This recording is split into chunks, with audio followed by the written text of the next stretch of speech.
Delivery Wrong ay Pastor Tamaka, Apostolic Believers of Christ International, YouTube channel. The forget like is share, subscribe, and post notification bell for update every day the new videos. Thank you so much. God bless us all. Hallelujah, glory of Jesus.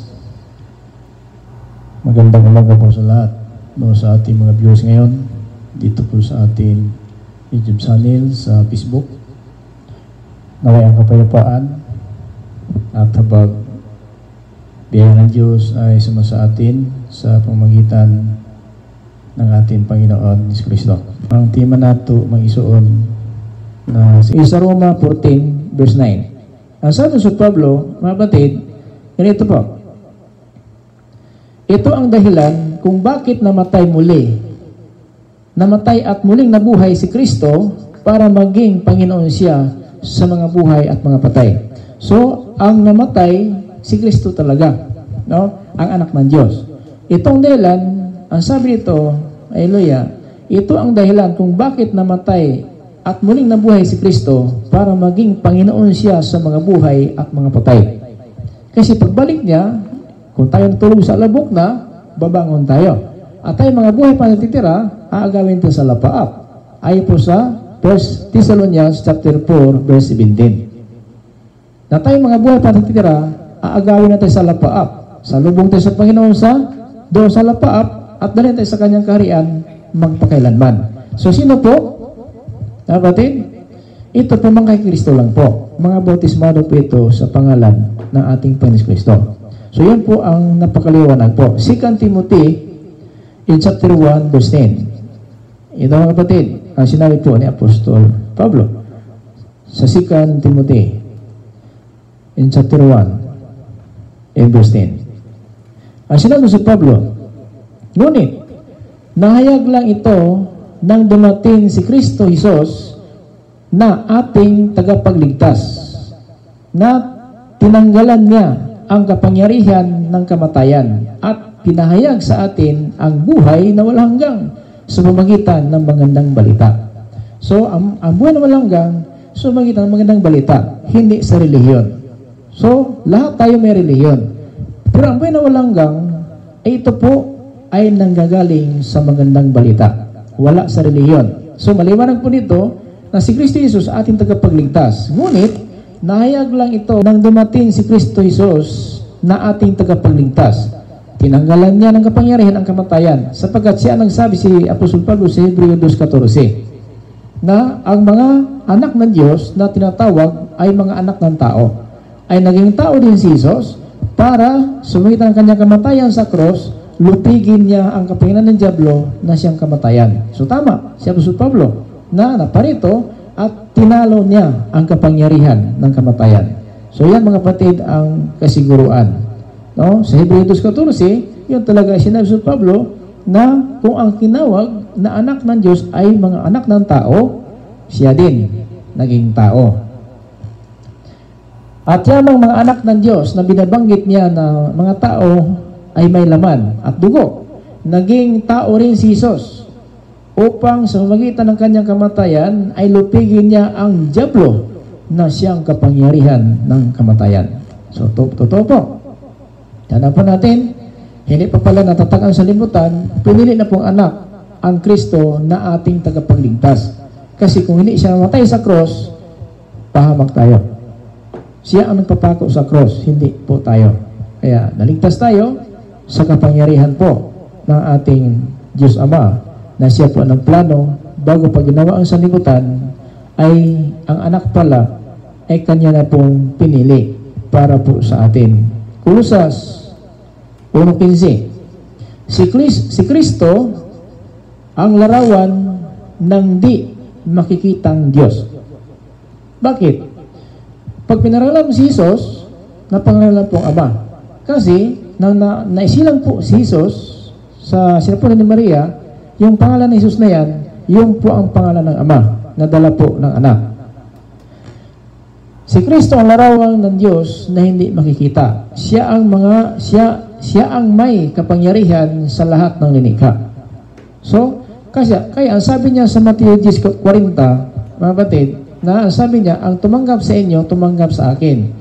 At ang tumanggap sa akin ay tumatanggap sa nagsugo sa akin. Dahil ang pangalan na dala-dala niya, pangalan talaga ng Ama yan.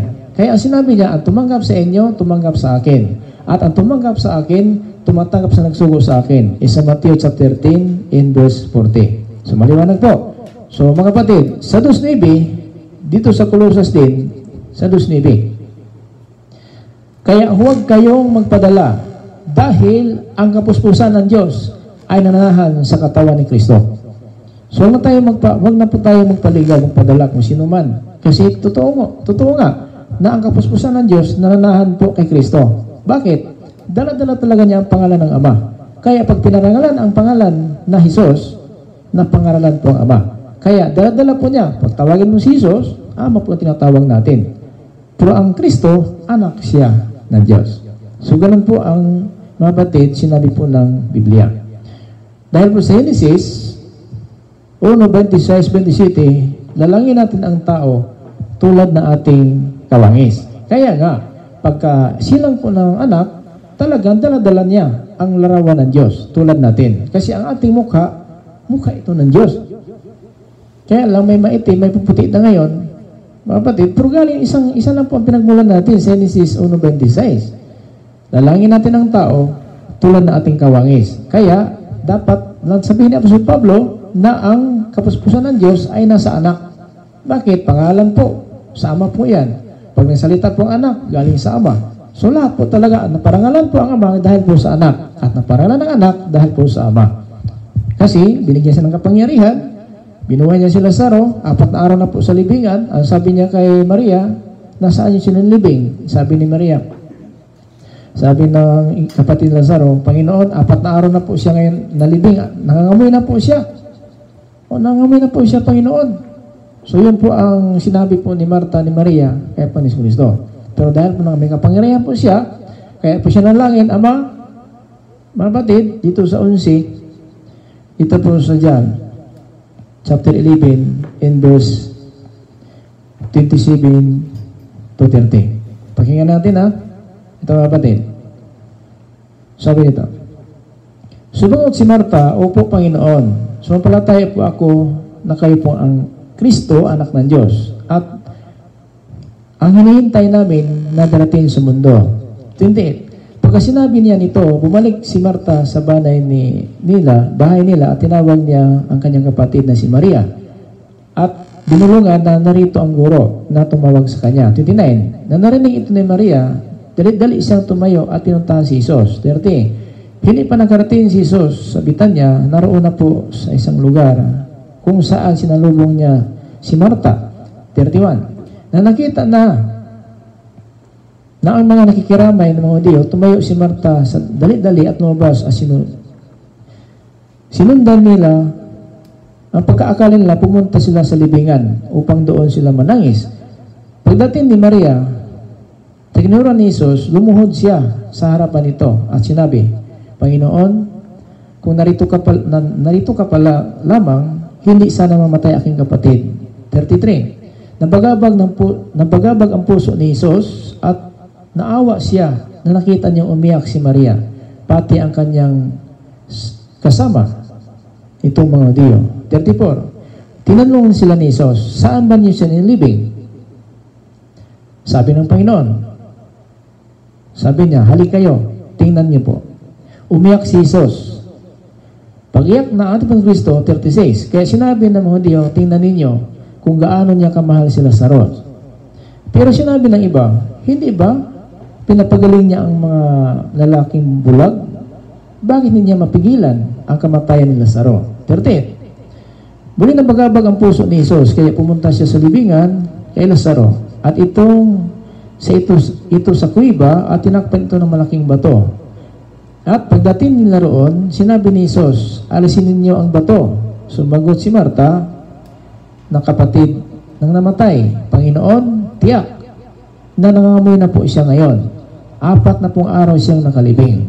Sabi sa 11:40 sa John, sinabi ni Jesus sa kanya, hindi ba't sinabi ko sa iyo, na kung sasampalataya ka, makikita mo ang kapangyarihan ng Diyos. So dito na po, nang sa lupa ang anak, ay talagang binigyan siya ng kapangyarihan para si Lazaro muling mabuhay. Para makita ng mga tao talaga na may kapangyarihan ng anak dito sa lupa. Now, 42. Hallelujah. Alam ko pong lagi mo, 41. Kaya inalis ang bato, tumingala si Jesus sa langit at sinabi, Ama, nagpapasalamat ako sa iyo dahil dininig mo ako. So, maliwanag po nanalangin po ang anak dito sa lupa. Ang sinabi niya, Ama, nagpapasalamat ako sa iyo dahil dininig mo ako. 42. Alam kong lagi mo akong pinapakinggan at sinabi ko ito para sa kapakanan ng mga nasa likod ko, na sa paligid ko, maniwala sila na ikaw ang nagsugo sa akin. Now, 43. Pagkasabi niya ito, Lazaro, lumabas ka. At lumabas si Lazaro at nabalot pa ng tila ang kanyang mga kamay at mga paa at takip sa kanyang tila sa mukha. At sinabi ni Jesus, kalaganin niyo siya at pakainin. So ito po, napatunayan talaga ng anak po na parangalan dahil po sa ama, sapagkat nanalangin po siya, Ama. Maliwanag po dito mga kapatid na bago mabuhay si Lazaro, nanalangin mo ng anak, sabi niya, kaya inalis sila ang bato sa 41. Tumingala si Jesus sa langit at sinabi, Ama, nagpapasalamat ako sa iyo sapagkat dinidinig mo ako. So sabi nila daw, ang isilang kay Maria ang ama. Bakit nagtawag ang anak sa langit? O diba? So binigyan ng kapangyarihan ng anak, binuhay si Lazaro. Yan po ang sinabi ng Biblia. Hindi po pwede mga kapatid na maniwala tayo sa kanila, ay silang kay Maria, yun na ama. Akala nila. Pero ang totoo, hindi. Hindi po. Hindi po ama silang ni Maria. Anak siya ng Diyos. Ito sa Hebreo 1, sa verse 2. Ngunit nitong huling araw, nakipag-usap siya sa atin sa magitan ng kanyang anak. Sa magitan niya, nilikha ng Diyos ang lahat ng bagay sa limutan at pinili siyang tagamang may-ari sa lahat ng bagay. So ginawa ng Diyos Ama ang salimutan para sa anak, sapagkat dito tayo ginagawa na tayo mga anak ng tao, tinatawag na anak ng Diyos, ay tayo po talaga ay binili ng kanyang dugo. Kasi ang tao talaga walang matuwid, wala kahit isa. Roma 3:10. Walang matuwid, wala kahit isa. Now sa verse 3, sa kanya makikita ang kaningningan ng kadakilaan ng Diyos. Saan makikita? Sa anak. Bakit? Kasi dala-dala niya ang pangalan at saka ang kapangyarihan, lahat ng ginagawa niya ay galing po sa kapangyarihan ng Ama. Sinukulang nga ang anak para maparangalan ng Ama. At ang anak na parangalan sa magitan po ng Ama. So yan mga kapatid. So sinabi nito, at kung ano ang Diyos, ganun din siya. So kung Espiritu ang Diyos, Espiritu din ng anak. Siya ang nag-ingat sa lahat ng bagay sa mundo sa magitan ng kapangyarihan ng salita. Pagkatapos niyang linisin ang ating makasalanan, umupo siya sa kanan ng makapangyarihan Diyos doon sa langit. So pagtapos po na ipako siya sa krus, muli na buhay, umupo na po siya sa langit ngayon. At ito ngayon ang ating pag-asa na siya po'y babalik para po sa atin.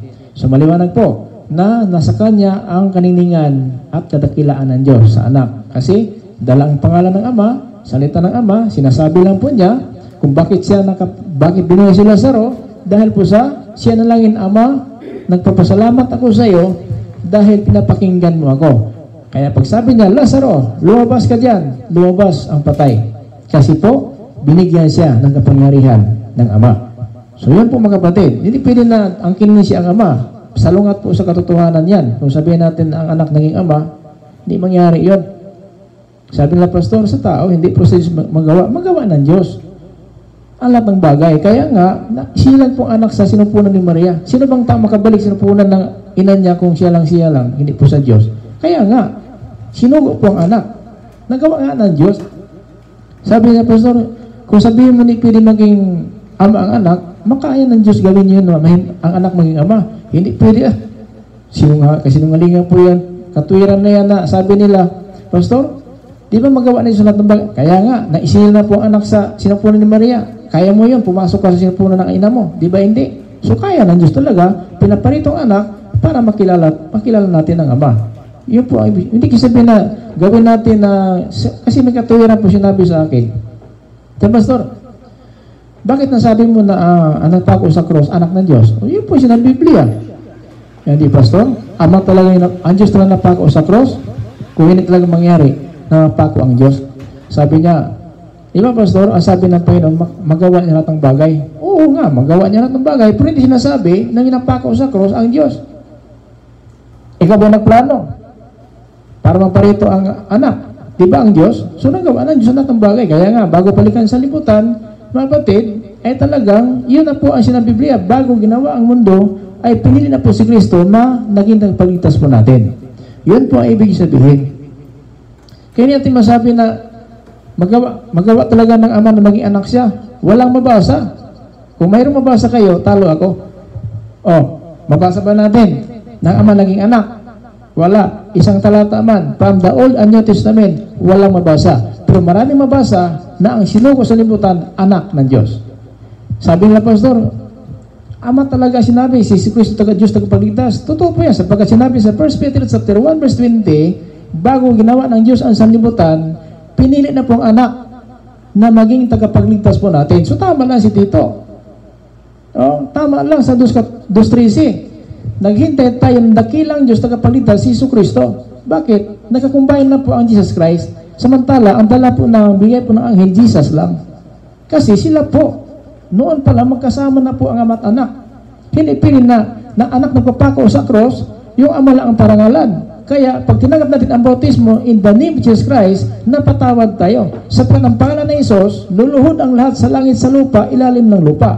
Pilipos 2:10. Luluhod ang lahat. Pakinggan natin ang pangalan ng Isos, luluhuran langit at lupa, ilalim ng lupa. Pilipos 2:10, Bisaya Biblia. Pakinggan natin. Dito po, napakaliwanag po dito sa 2:10. Hallelujah. Aron sa pangalan ni Isos, ang tanan luluhod sa langit, sa lupa, ilalong ng lupa. Saan daw? Sa pangalan ni Isos, luluhod ang tanan, langit, lupa, ilalim ng lupa. Ngayon, sabihin natin, ng anak, yun ang ama. Kristo lang anak. Hindi pwede. Ang pinala ito sa pangalan ni Jesus. Basahin natin na, maliwanag po dito sa King James Bible. Mga kapatid. Aron sa pangalan ni Jesus, ang tanan luluhod dito sa langit, dinhi sa lupa, ilalom sa lupa. Pati mga kalag, luhod. O, di ba? Manandita mo tuwa na mga inga. Si Jesus daw na natawag kay Maria, mo ang ama. Ang ngalan lang, nahayag ang ama. Pero ang natawag kay Maria, anak ra yun. Di ba? Kung i-junior na ko, anak na ko. Pagkatawag, mutanam ang nurse. Sir, isipan na ni anak ni mo, gusto na ko i-junior. Mamatay ko, napay buhit na pangalan ako. Ay pag-ingon, na namatay na ko, na ako junior, na mga tanang nga buhi pa kong junior, na may mutubag, na ay mutubag. Pero asa nang ginang pangalan? Asa ka na? Sa kuha. Karon, kung duha may nagdalaan pangalan, siyempre ay maging ay sarani. Asilito rin yun Wa siya kapalo junior na ako na. Pero naapay senior. So, illogic na to. Ang anak, miyani sa kalibutan, aron dalon ang pangalan ng ama. So, ay pag-ingon niya ama, ang anak parihal, isa lang. Duha yun sila. Di ba? May anak na ako, kung nadali sa Saro ang pangalan, Lulito, patayin ako, na mangita, asa si Lulito, mutubag si Saro. Ako si Lulito. Muna ingon niya kay Pilipi, kadugay ko naging ubang Pilipi, wala mong kabalok niya si amahan. Tingnan na si Pilipi, Ginoo, ipakita ang amahan. Malipay nami. Ingon ni Jesus, kadugay ko naging uban, Juan 14:7, kanto sa Bibi. Kadugay ko na nakikubang kaninyo Pilipi, wa pa din mo kaila samahan. Nakakita kanako, nakita samahan. Nakaila kanako, nakaila samahan. Nganong ka na may tubag? Samantala si Jesus siya, anak siya ni Maria. Pero nga nang tubag Jesus, kadugay ko na nakikubang kaninyo Pilipi, wa di mo kaila kanako. Nakakita kanako, nakita samahan. Nakaila kanako, nakaila samahan. Kung si Saro pangutanon, si Lulito. Okay, susara ng tubag. Nakita ka na ako, nakita kay Lulito. Nakaila ka na ako, nakaila kay Lulito. Junior man ako na. Panguta na. Isa ra siya, duha may. Duha. O mo na may tabo. May aning anak, sa Hebreo 1:4. Nang anak, gitagaan drag authority sa pangalan. Gitaga, mabito anghel naghatag kay Jose, na pagkataon ni ani mataa, pangalan mo si Jesus. Haas ang Kristo. Ang Kristo, gipadiyag na kauban na si Pedro si Jesucristo. Ingon siya, ikaw ang Kristo, anak ng Diyos. So tama. Ingon ni Jesus sa Mateo 16:17, bulahan ka Simon. Dili tao, dili dugo, unod ang nagpahayag kanimo. Ang akong amahan niya na sa langit. So confirm. Mo nang bautismo sa Mateo 28:19, panglakaw kamo sa tanang kanasuran ug buhata ninyong tinunan ang tanan. Unya, bautismuhin niyo sila sa pangalan ng Ama, ng Anak, at ng Espiritu Santo. Mo na ang ingon ni Pedro, magsisi kayo, magpanginusol kamo, o magpabautismo kamo sa ngalan ni Jesucristo, aron mapasaylo inyong mga sala. Igamit pa ba aman anak? Wala. Kaya naman, nakaila si Pedro kinsa ang ama, nakaila si Pedro kinsa ng anak. Di ba? Bulahan ka Simon, Mateo 16:17. Bulahan ka Simon, na anak ni Jonas. Dili tao, dili dugo ang nagpahayag kanimo. Ang ako ama niya na sa langit. Kinsa anak? Kristo. O di tama. Tama bautismo ni Pedro in the name of Jesus Christ. Pero sa Mateo 16:19, panglakaw kamo sa tanang kanasuran, buhatan ninyo tinunan ng tanan. Unya, bautismuhin niyo sila sa pangalan ng Ama. Kaparo, si Pedro kisang Ama? Jesus. Sa Anak, Kristo. Sa Espiritu Santo, may Amahan. O di, Jesus Christ. Mo na ang bautismo. Dili mo na bautismo, tataka na pangalan na Ama, Anak, Espiritu Santo. Mo na siya, dili huwag mo kailas Amahan. Kaya, ligon ang Biblia sa pangalan, so doon na itumbok sa pangalan. Mabito, kung iyon ko na ako junior, o kabalo, siya lang na, ay ka na junior, o duwami. Pero isa na kapangalan na. So, ang iyon nila karon na ang natao kay Maria may amahan. Mali na pagsabot. Mali. David, ba kayo mabasa? Natao kay Maria, amahan. Why mabasa? Bisag isa ka bersikulo. Why mabasa? Muna gitawag na kapitulo na huna, bersikulo bana-bana. Wagi mabasa na ang natao kay Maria, amahan. Why mabasa? O sige, 21 years na ko nagbasa sa Biblia. Pero pamatud-an na to. Nga tayo mabasa, usa ka bersikulo na ang natao kay Maria mo amahan. Wala. Why mabasa? Ang isa na mantungan na pastor dia. Ina bitaya tag bersikulo. Kung naabi mabasa. Bisag pila katoy na mo yung pastor. Naabi mabasa na natao kay Maria amahan? Why mabasa? Wala. Pero kung iwan mo na si Kristo, ang natao kay Maria, anak sa Diyos, si Kristo, tama. Isa pastor na mabasa lagi sa ano? Mabasa na to sa Tito 2:13. Ta si Jesucristo ang dakong Dios ug manluluwas. Alangay mo supagon ang Dios, siya may namulong anak. Ilahion nimo. Kaya tungod kay manluluwas ang Dios sa panahon pa ni Israel, pingon ka man ng tao dili ang Dios na manluluwas sa Israel, mo na ang Dios na makagahom sa tanan, Almighty God the Father. Ngadto sa Isaiah 44:6 na siya lang ang Diyos na manluluwas. Pero pag abot sa anak, matud ni Apostol Pedro sa unang Pedro 1:20, wa paghimo ang kalibutan, gipili si Kristo aron atong manluluwas. Unya ka mingon ka lahi, mingon nga alahi, isa ra gyud din dito, di yun. Ngano man wa paghimo sa Dios ang kalibutan, kanang anak diay gitumbok na atong manluluwas diay siya may nagpalansang sa cross. So mo na ang itawag siya manluluwas nato nga naman siya nagpalansang sa cross, apil na ang mga Hudyo. Wala isa lang ang Diyos na manluluwas nato si Jesucristo. Pero lahi ang amahan, lahi ang anak. Lahi. Bisag niya magtudlo nga kuan. Nangila isa ka Diyos, ingon siya isa ka Diyos, pero di mo tuong na anak, magbantay ta na. Sinto na gawin atong padungan na, mutag kita nga di matugtog. Nawa na amping ta. Tungod kay atong ipilang anak rin. Ang amahan, mga batid, ang dami na po mga talata-sitas na pinag-aralan po natin. No? Dito. Elia. Usas 1:28. Nabas mo natin ito. 1:28. Colossians chapter 1 verse 28. Pakinggan po natin. Ito po ang sinabi po. Hallelujah, na Biblia. 1:28. Kaya nga, ipinapangaral namin si Kristo sa lahat ng tao at nalalahanan at tinuturuan namin ang bawat isa ayon sa karunungan na binigay sa amin ng Diyos. Sa ganoon, maiharap namin ang bawat isa sa Diyos ng ganap sa pagkipag-isa natin kay Kristo. Saan tayo maging ganap? Sa ating pagkipag-isa kay Kristo. Iharap tayo sa Diyos, pero bakit tayo maging ganap? Sumagitan kay Kristo dahil siya nagpapako sa cross. Yan mga kapatid, ibig sabihin. Hindi mapako ang Diyos sa cross. Mayroon bang mabasa na pako ang Diyos sa cross? Wala. Kaya ito po pinangaralan po natin sapagkat marami hanggang ngayon mga sabihin natin nangaral na sila na po nag-away-away, magkasama na po sa isang samahan, nag-ano pa sila, nag-arugan pa ang kasama po nila. Hindi pwede po yan kasi sayang naman ating pag-asa ng kaligtasan. Tayo mismo kasama, nag-away-away pa. Hindi pwede yun. Yun mangyari, magkakaano talaga ang mga samahan kasi kahit magkakasama, nag-away pa dahil po sa isang Diyos. Nag-away. Di ba?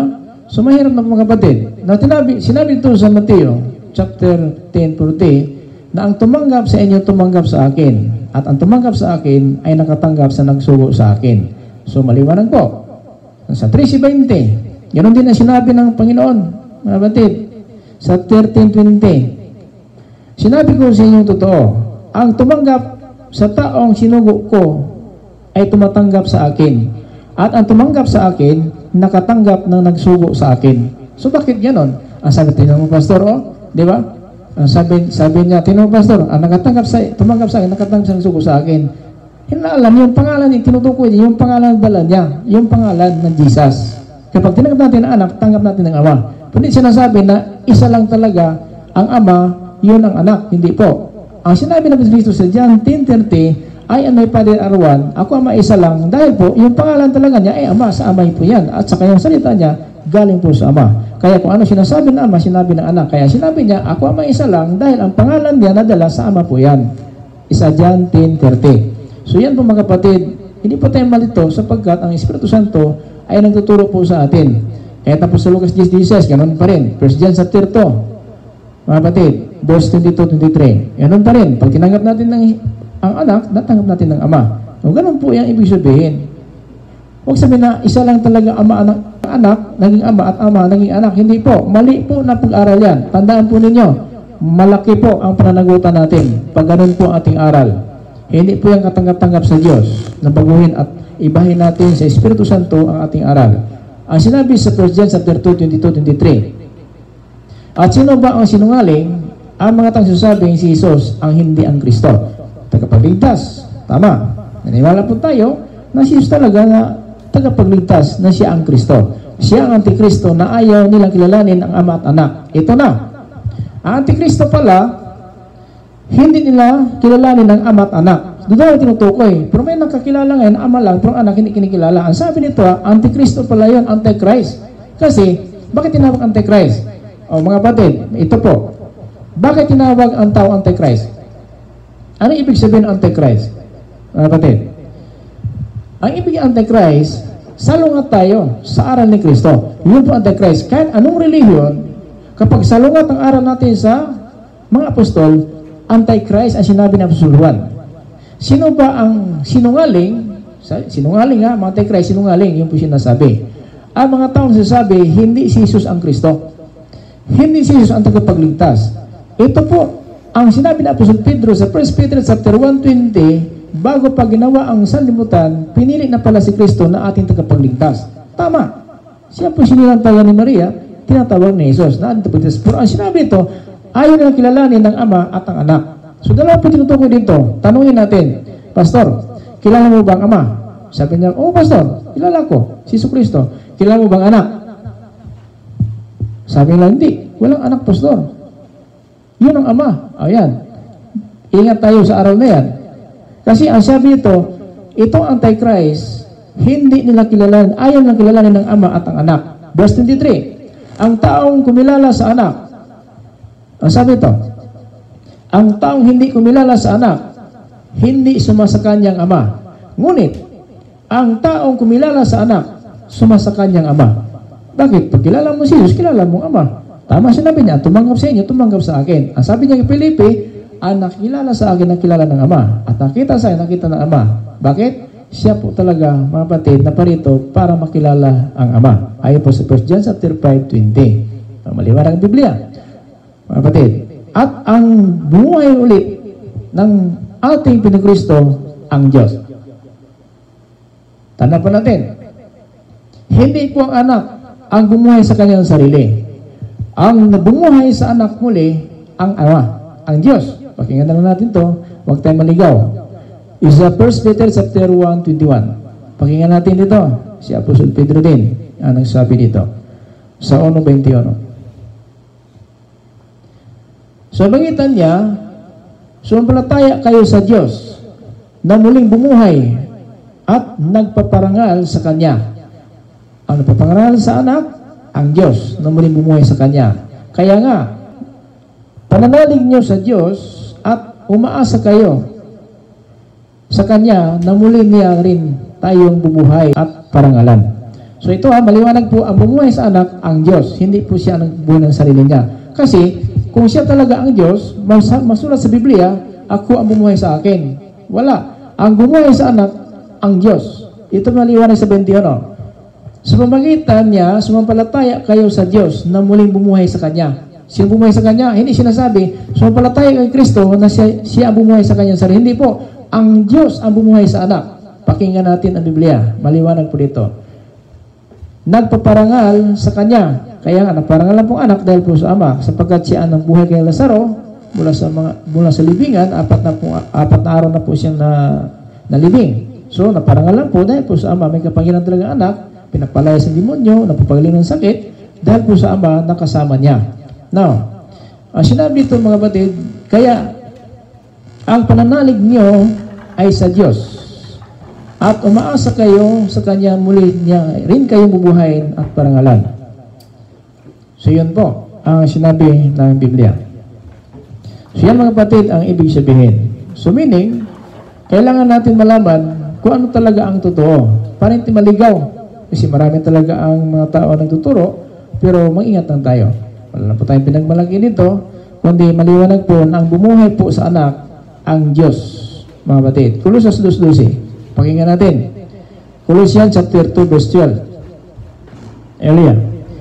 Inilibing kay kasama ni Kristo nang nabautismuhan kayo.